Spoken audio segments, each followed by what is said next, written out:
What I would like to do today is tell you a little bit about GreenFaith, why we do, what we actually do, and then just run through several examples that really are intended to give you a sense of what we're learning as we engage religious communities in taking action on the environment. Our work is intensely practical. I have a good friend who's advised us over the years who looked at me straight in the eye several years ago and said, "You're right, so what?" Which really put the question to us in terms of, 10 years ago, there was really a need to make the case within religious communities that the environment ought to be on the radar screen. And I think that thanks to the work and leadership of people like Mary Evelyn, that battle has in large measure been won. And so now the issue becomes, how do you get to larger scale implementation and really harness the power of what remains, Facebook aside, or even before Facebook, the world's largest social network in many sense, which is the faith community broadly construed. So this is our mission. We're focused on leadership because we believe that religious institutions ought not only help follow or help support what environmental groups are already doing, but ought to find our own distinct voice as leaders in this regard, speaking to people's deepest values, deepest beliefs, and deepest concerns and deepest experiences. And I'm going to talk about that in a few minutes. And we talk consistently about our values. And we find that across the world's great traditions, while different traditions may use different words, that these three themes of spirit, stewardship, and justice appear over and over and over again. Briefly, what we mean when we say spirit is that all of the world's great traditions have a foundation within their texts and within their teachings that teach that the protection of the earth is a moral responsibility. We also find, and I'm only going to say just 2 sentences about this, though I think that in a conference and in a setting like this, it deserves great attention and echoes what Mary Evelyn was saying earlier. Just about every person that we've spoken to, both informally and in formal interview settings, can recall within less than 5 seconds a deeply meaningful spiritual experience that they've had outdoors. Less than 5% of those people have ever discussed those experiences openly. And remember, this is America, where we talk about everything openly. And so what this means is that there is a tremendous asset for the environmental movement, a tremendous reservoir of very powerful, even transformative experience that is lying there latent and unexplored and unliberated. And from our perspective, one of the things that religious groups can be good at doing is creating a space where it's safe for those stories to get told and for their power to get set free. Ultimately, I pastored in 2 churches for 10 years prior to becoming GreenFaith's leader. I have serious concerns about the consistent apocalyptic tone of a great deal of environmental communication, because I know from experience that it simply doesn't work. It doesn't motivate people, it doesn't bring out the best in people, it doesn't call people to rise to meet their highest potential and highest goals in life. These stories represent an antidote to that. In terms of stewardship, that's about sustainable consumption. We do a lot of work that I'll talk about helping these institutions green the way they operate and helping their members do the same. The purpose of our work is not to green religious institutions. That's a vector through which we aim to green the wider population, just like the goal of the civil rights movement was not to desegregate churches. That would have been fine, but it wouldn't have been nearly as important. So I think that it's important for us as part of the religious environmental movement. This is about the transformation of society with the religious community as part of that. And then finally, and this is a place where we find some differentiation between ourselves and many mainstream environmental groups, we have a particular concern about the impact of pollution on the most vulnerable communities, human and non-human. We find that there is a great deal of environmental racism and environmental injustice that still is widespread in the US and globally. We find that religious communities understand that. They get on a gut level, because they've been addressing issues of social justice in other arenas for millennia. They understand that this is wrong, and this is something that we highlight and focus on in our work. Our advocacy, for example, is we almost always integrate a focus on what is the impact of the issue we're talking about on the most vulnerable communities, because that matters to us. We do programming organized around our core values. So in the area of spirit, we do a lot of work preaching and teaching. I'm out. Our staff does sort of over 100 speaking and preaching engagements per year. We create educational curricula. We partnered with the Story of Stuff to do a teenage youth group curricula for Jewish and Christian communities, focused on, called Let There Be ... stuff with a question mark after it. We produce our own curricula. We lead retreats, during which time people get to share and explore their experiences of God or the sacred outdoors, and to understand what those experiences mean on a deeper level for themselves. And we do a fair amount of advising congregations about how to integrate environmental themes into their services of worship. This is something that's absolutely bubbling up from the grassroots. There are some trends that are emerging, and we're trying to accelerate that in terms of the work that we do. When it comes, did I skip over the, okay, good, justice was second. When it comes to our environmental justice work, we have found that conducting environmental justice tours is a very powerful and effective pedagogical method for helping people understand what's at stake. Understandably, most people don't go to visit pollution on purpose. And so when they do, and they go up to the chain link fence and they hear the story about what's in the ground on the other side of the fence and the impact that that has on the health of the community, and then they turn around and they see a school or a public housing project 100 yards away, they get it. They get that this is not just some sort of abstract political issue. This is about really avoiding avoidable suffering. And all religious traditions, despite their checkered history, have that as a value. And people get that when they see this stuff. It makes it experiential, and it makes it real.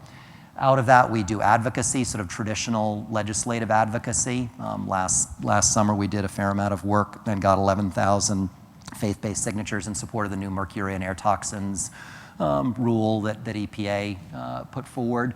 We take part in various community organizing efforts, again, connected with our concern around environmental justice. We've been involved with efforts nationally to green the operation of major ports, because almost all port-adjacent communities are EJ communities, and that's a concern for us. In addition to that, the truck drivers who work at those ports are they're sort of sweatshops on wheels. I mean, the wage systems are absolutely horrible. It's a typical derby system where it's sort of lowest bidder and all of that sort of stuff. We also have, in a couple of cases, taken part in litigation on EJ issues. Our board decided, and I think this was right on target, that if we wanted to be serious about what we were doing, we needed to be able to not only teach Sunday school, but also go to the mat when it mattered on these things, and to show that the faith community was, at least in part, willing to do that. So we've been involved successfully in 2 cases of EJ litigation where we partner with public interest law firms and work that angle.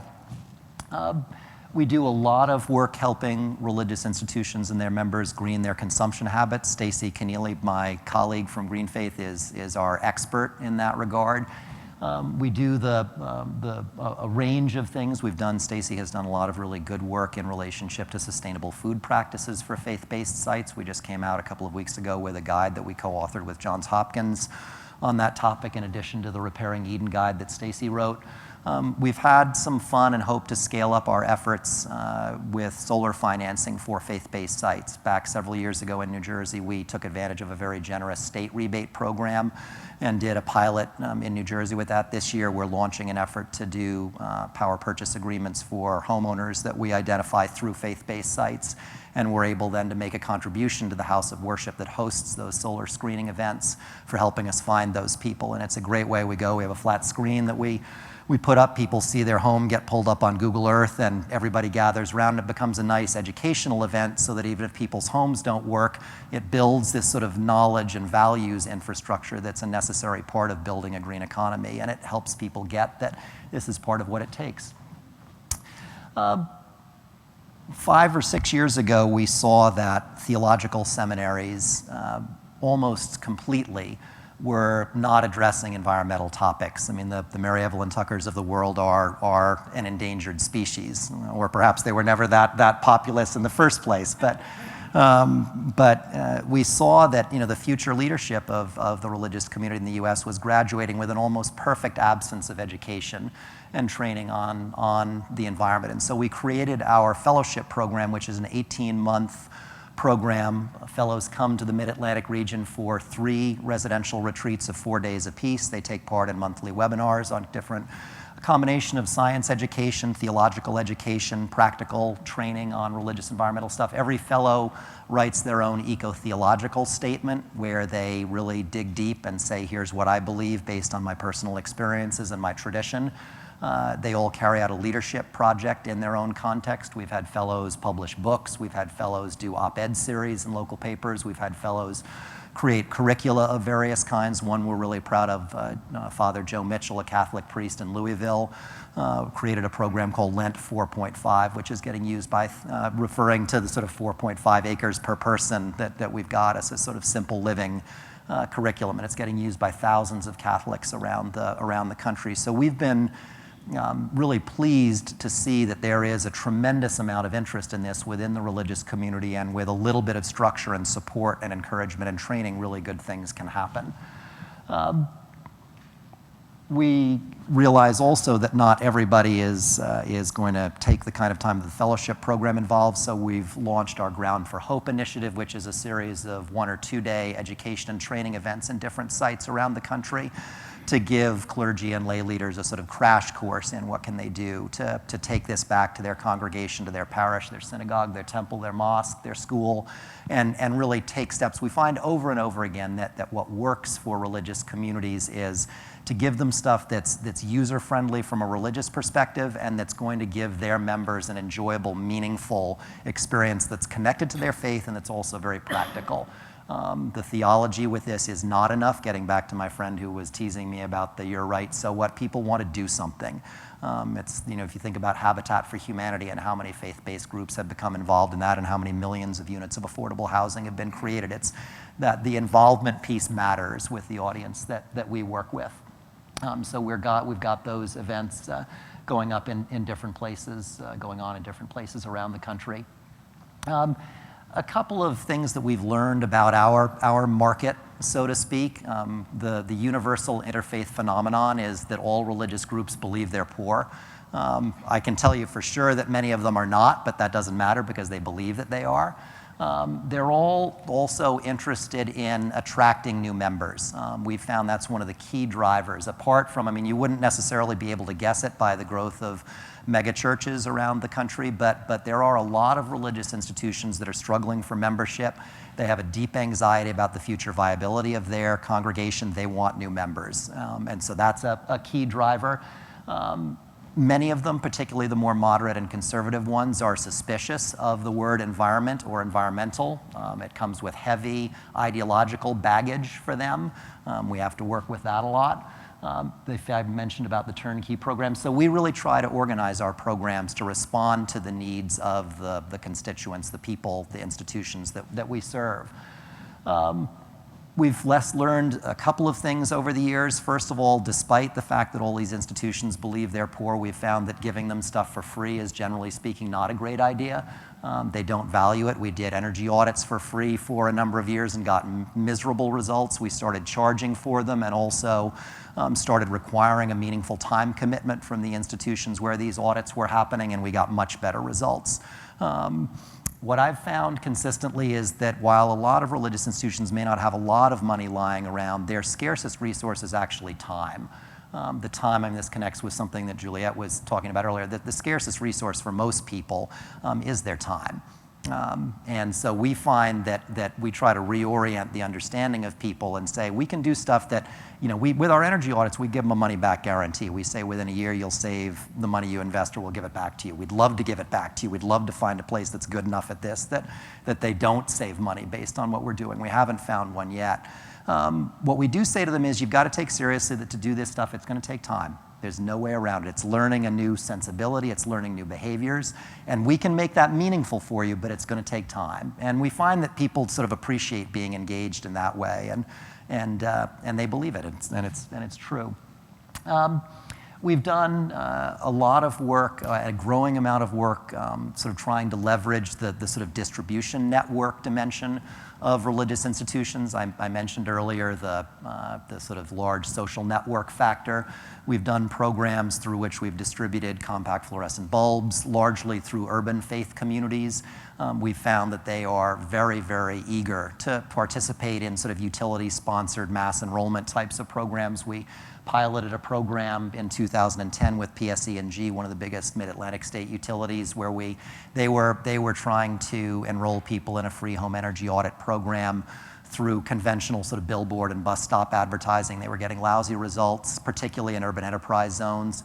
And we worked with them, and we did extremely well. I mean, we worked through about 300 different African American and Latino churches, got people enrolled, and we sort of reached their saturation point before they expected. So I think we're far from experts on this, but I absolutely know that there are opportunities for, when it comes to large-scale enrollment in these types of sustainable consumption opportunities, religious institutions can really be effective at this under the right conditions. The solar stuff I've mentioned before.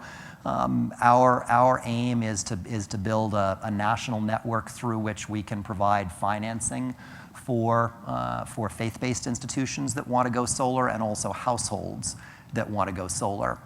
We have launched this pilot that I mentioned, the residential pilot, in New Jersey. We're looking to open that up in Massachusetts later on this year. The solar industry is, as you all know as well as I do, it's a tough nut to crack, because it's, from what I can tell, a little bit of an itinerant, sort of gypsy-oriented industry that picks up its tent and goes to wherever the subsidies are. And I don't know that that's going to change until there's national policy. But regardless, there are a growing number of places out there that want to finance this stuff. I mean, interestingly, one of the main investors that's financing this pilot we're doing in New Jersey is Google. I think they've got a lot of reasons for wanting to do it, but that's fine. They're good enough for me. And we can, we can enroll significant numbers of institutions in these programs. One of the things that we've gotten good at is, and I was kidding with Gernot earlier, because we do a lot of sort of deploying commission-based sales force type work, essentially. I mean, we say to folks, you go out and you find a house of worship to do X, Y, or Z, or their number of their members to do X, Y, or Z, and we will compensate you for that. We tried doing it just on sort of good feelings and good intentions, and that didn't work at all. But we find that so it's an interesting lesson for us as a religiously based group, that using some market-based principles to incentivize people really can make a difference when they're applied in the right kind of way. A program of which we're extremely proud is the program which Stacy Keneally directs, which is our certification program, which is a 2-year green certification program for houses of worship. Over a 2-year period, these institutions integrate environmental themes into their worship, their religious education for children, teenagers, and adults, into their spiritual practices, into their facility management. They go from preaching to meddling, and they start telling their members about how to change these habits at home. And then they do education and advocacy on environmental justice issues. They undertake interfaith programs on the environment. We're coming out of the pilot stage of that program, where we've had about 41 congregations in a dozen states around the country enrolled. We've seen very good results, both in terms of the level of involvement and in terms of some concrete measures like energy use reduction. There are a lot of incredibly low-tech steps that most religious and I think nonprofit institutions can take, and probably households also, that don't require any meaningful capital investment and that cut their energy use anywhere from 15 to 30%. For us, high tech is a programmable thermostat. I mean, there's just so much opportunity still in that regard, and that's, obviously we need more than that, but there's enormous possibilities there. We looked at a number of different green certification models in the course of developing our own. We looked at LEED. We looked at the Blue Wave program for green beaches. That was a nifty one. A green restaurant certification program, and sort of put ours together based on our sense of what works in our community. And we looked also at the organizational leadership and transformation research of John Cotter up at Harvard Business School, who'd done, we thought, good research about why organizational transformation efforts either succeed or fail, and we've built that in. We looked at Doug Mackenzie Moore's work on community-based social marketing and built that in. So it's a great program. Stacy does a fantastic job leading it. We've found a way to keep it quite high touch, while also now, again, the challenge is how do we sort of start to build it out so that we can get 1,000 congregations in it and really start to make an impact that way. 2 minutes? Got it. We provide a lot of support for the congregations in that program between webinars and personalized progress reports, performance updates. We have a mentor assigned to each congregation from a congregation that's previously been through the program, so they get that sort of personal connection. And it's absolutely stunning to watch what these places do. We had a church down in Austin, Texas, put an electric car charging station into their parking lot, and they use it. We've seen there's a synagogue that cut its energy use by $34,000 within 14 months, and they weren't just opening the doors previously to heat the outdoors. I mean, they really went after it. There is real possibility with this stuff, and what this does for these congregations is meet their needs in terms of it helps them cut their operating expenses, attract new members. I mean, it really is, it's a real winning formula. I think that's about it. We've begun developing partnerships with national denominations to push these programs out on a larger scale.